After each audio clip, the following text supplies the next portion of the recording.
Welcome to Pray Louisville. May be encouraged this week as you lift up the person or location in prayer.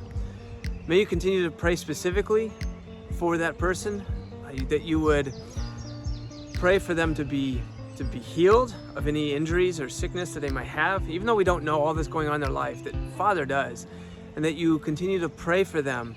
And hopefully we are joining with those family members that are praying for that person, praying for creative solutions to difficult problems, that the shepherds of our community, they have huge challenges that we don't know anything about.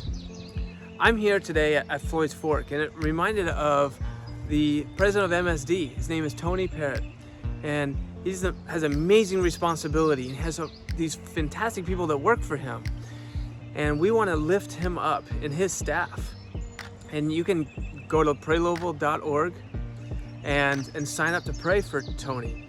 Another person that is incredibly important in our community is Jackie Valero, our chief of police, that the weight that's on her shoulders, and all the police that work for her, and all the different divisions. You can go on to praylouisville.org and sign up and pray for one of those divisions.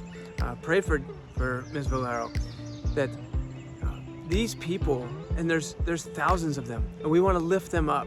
And so what we're also going to do at Pray Louisville is we're working towards, it's a small group of people that are trying to do this, and we want to team up with other people who long to know God in a very deep and intimate way through prayer.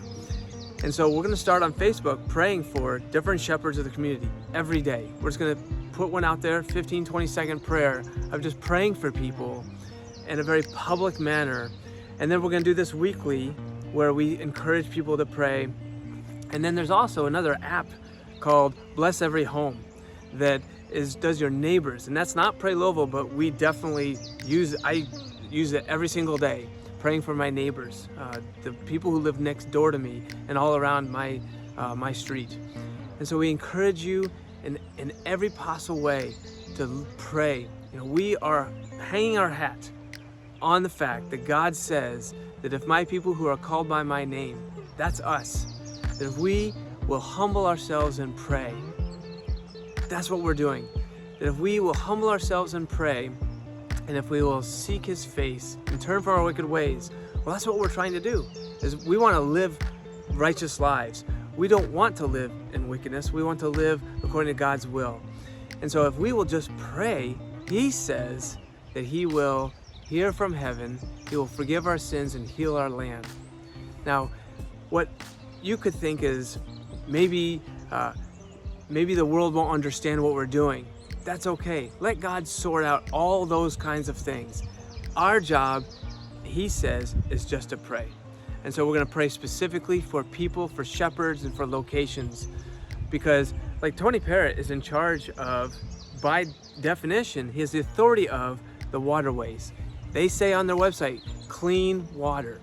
And so we want them to be blessed in that. We want our waterways, whether it's Beargrass Creek or Chenoweth Run or, the Muddy Fork or whatever it is, we want God's providence to be in our waterways. And that's important. In every possible way, we want our city to be a light to all other cities, to say, this is how it's done. This is how we live a life in a community that doesn't harm each other, that doesn't hate each other, that is finding authority under God is the answer. And so may you be blessed this week as you seek God's face in prayer for someone else.